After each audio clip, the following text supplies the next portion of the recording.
and the nation. Your generation just doesn't know how to value any of that. Dad, you work for a fantastic company. Agreed.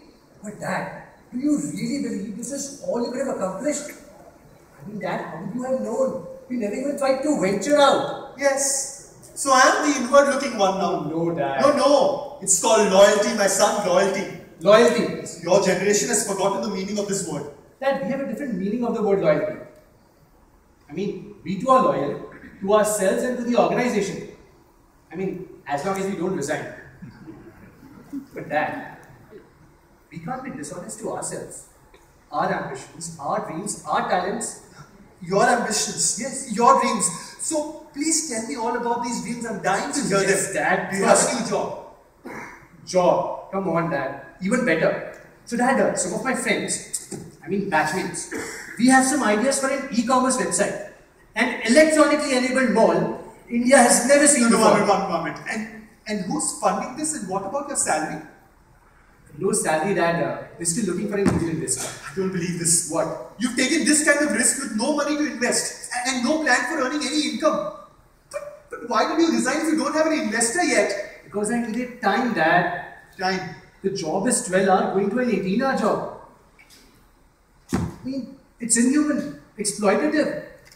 These long hours are a condition for succeeding. But no one can think straight if they work that long. You know that. Really? Yeah. Hard work never killed anyone, young man. I know, Dad. But tell me honestly. What? Why did you resign? Was there a reason? Did something happen between you and your boss? Was there some kind of trigger?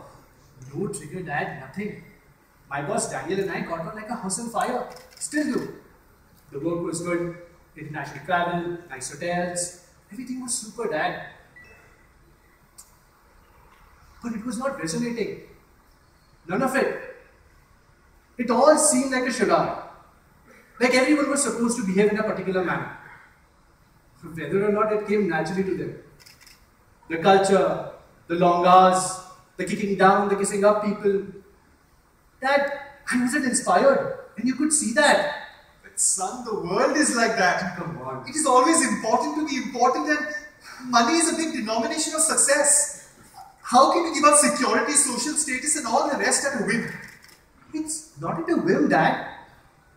I've been feeling claustrophobic for a while now. Okay, agreed. Money is important. Agreed. But Dad, one's career is more important. Right? Okay, Dad, we spend most of our time at work, don't we?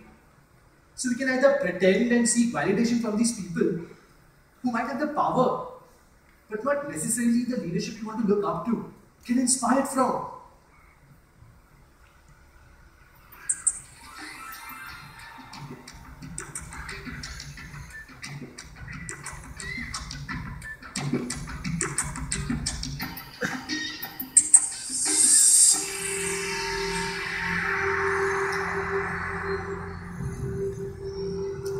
Rahul, my boy, this place won't be the same without you. You were born to be a consultant, my son. Daniel, it's all a charade. I'm already fed up. How did you keep up for 20 long years? It's called staying power, son, staying power. We all play this corporate game, and eventually it becomes a part of the persona. Really? Believe me, it's not pretense anymore. I genuinely enjoy it. The plum assignments, the long hours, the travel, the good life, the fat bonuses, all of it. And what about you, Daniel? Your family, your friends. Imagine how many major milestones you would have missed in this days. That's a small price, son, for the affluence and success. Really? I play golf at the best club in town, stay at the swankiest address. My family holidays are the most exotic destinations, and my children study abroad. I have managed to do what many businessmen have not managed to achieve, and my business is my job, and I will fight to keep it every single day. You know, the problem with your generation is that you're all, how should I put this? Idealistic fools. So, yes, so you don't value something good when you have it. Authenticity. Okay. Real journeys about romantic dreams. Nothing counts like success, and material success is the only real measure of your worth. Fine. But Daniel, okay, I respect you. and your fight to succeed. But I tried this path and I did not find it gratifying. I want to succeed too. But why? Is that so difficult to understand?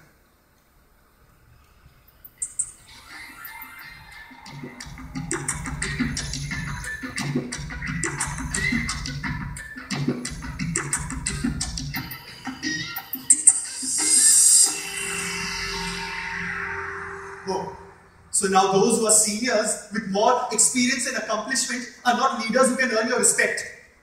You were doing just fine, son. Look at you, you even look like you were born to be a consultant. Dad, most of these companies hire you with promises of how their organizations have all the wherewithal to offer careers. But the truth is, there are no real careers, Dad. No new exposures after the first 2-3 years. No new experiences to talk about. It's all predictable. Just with a bit of drama, owing from the chaos, stemming from these shrinking businesses. Dad, it's very limiting.